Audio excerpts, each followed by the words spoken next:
Chase Claypool heading to Chicago from the Steelers. Nyheim Hines is going to the Bills from the Colts. And Jeff Wilson going to Miami after being traded from the 49ers. We now welcome in our two-time Super Bowl champ, Bryant McFadden, breaking down trade deadline winners and losers. B-Mac, let's start on a positive note. Let's talk winners. Which team is walking out of their war room feeling confident with their new acquisition? Well, sure, it has to be the Miami Dolphins, right? Adding Bradley Chubb, and then, of course, adding more depth at the running back position, and Jeff Wilson, a guy that Coach McDaniels knows extremely well during his time there in San Francisco. They got better instantly today. When you look at this move, granted, the defensive side of things, they've been a bit of a disappointment to say the least, right? The expectations based on how well they performed last year coming into this year, they have been up and down, more down than anything. But being able to add a guy like Bradley Chubb instantly improves your defense, not to mention what he means as a pass rusher. And oh, by the way, the team that you're chasing in your division has one of the best quarterbacks in the National Football League. The best way to have success on that quarterback, who, oh, by the way, is Josh Allen, is by doing what? Putting pressure on him, sacking him, making him uncomfortable. That was solely about Josh Allen, in my opinion. Being able to add Bradley Chubb to their defense was all about chasing the top dog in their division, which is the Buffalo Bills. So far, 5.5 sacks. I'm surprised the Broncos wanted to move on from Bradley Chubb, because I thought he was a nice building piece for future terms in regards to what that organization is trying to do in the defensive side. But hey, they made him available. The Dolphins went up and scooped him up. And like I said, instantly, big time improvement adding Bradley Chubb to their defense. Well, how about on the other side of the spectrum, someone who you would think be a loser in your eyes at the trade deadline? Well, Sherry, I got 3 losers, not just one. 3 losers, and all 3 losers, they have something in common outside of playing in the same conference, which is the NFC. I have the Rams, the Buccaneers, and the Green Bay Packers. What they have in common, remember, they were basically the top 3 favorites to represent the NFC potentially and get to the Super Bowl based on the expectations before the season started. So far, all 3 teams have been a big-time disappointment, which is why I'm so surprised to see no movement from those said organizations.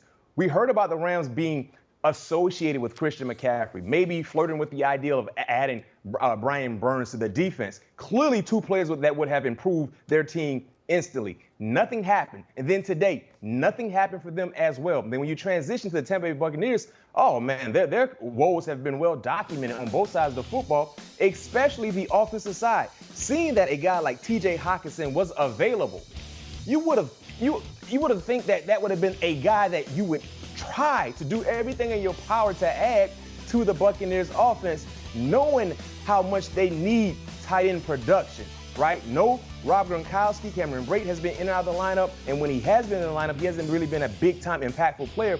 So adding a guy like TJ Hockenson would have been a big plus, not to mention you lost one of your best pass rushers in Shaq Barrett last week. Seeing Bradley Chubb available, not even just flirting with the idea of trying to bring him to the organization, was something that was mind-boggling as well. And lastly for me, the Green Bay Packers, right? Chase Claypool was a name that was circulating around trade talks, right? He got moved to the Chicago Bears. Brandon Cooks was a name that was involved in those conversations as well. Stayed put.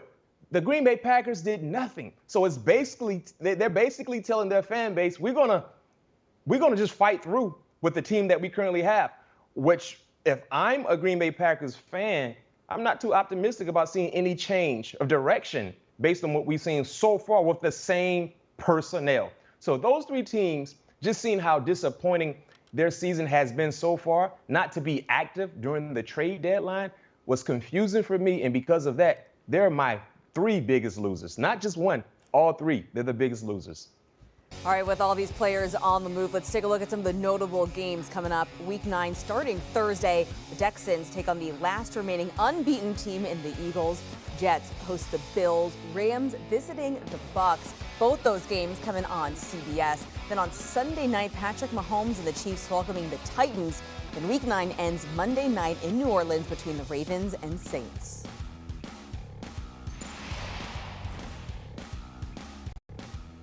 Bringing back in 2-time Super Bowl champion Bryant McFadden. B-Mac, we're approaching the midway mark of the season. Give us your best Week 9 parlay.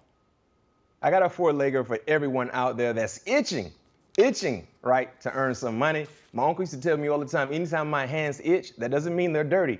That means I got new money coming, and I feel it right now. So with that being said, give me the Eagles covering that double-digit spread. 14 points, 2 touchdowns. Yes, it's a large number, but they're playing against the Houston Texans. They can't stop anybody from running the football. They can't stop anybody from passing the football. And Davis Mills, he's been having a rough outing so far this season. This will be a dominating-like performance for the Philadelphia Eagles, and because of that, I see them covering that 14 points. Look at the Chargers, giving 3 to Atlanta. Atlanta, they're dealing with some injuries in the secondary, specifically speaking at the cornerback position. You're playing against Justin Herbert, trying to find his stride once again. I think this is a get-right opportunity for the Chargers. When you look at the Patriots, money line. All we need from the Patriots is just to win, right? Playing against a quarterback and Sam Ehlinger, who lacks experience, I think they're going to dominate against the Colts offense. And then you look at the Dolphins, money line. Just win, baby. Just win. Against the Chicago Bears, Chicago up and down, inconsistent, passing-wise, a bit down. But seeing what the Miami Dolphins has been able to do, one thing I know about Miami, that's a team that can score. And if you want to go toe-to-toe, punch for punch, you don't have the horses like they do to be able to do that. So with that being said, money line for the Dolphins, money line for the Patriots. Give me the cover with the Eagles. Give me the cover with the Chargers, and you cash in big time. All right, well, you may not have won the lottery out there, but B-Mac setting you up for success to win a little cash. Thank you for the time, B-Mac. Yep. All right, let's get you another look at his NFL Week 9 parlay. A four-legger here likes Eagles, -14, Chargers, -3. Patriots, Dolphins, likes both of those on the money line. Odds to hit +608. You put 25 down, you're winning more than $150. Do you want a sports network that delivers everything that matters about the game? The highlights, the picks, the instant analysis, no yelling, no fake debates, no politics. Hit the subscribe button and never miss a moment.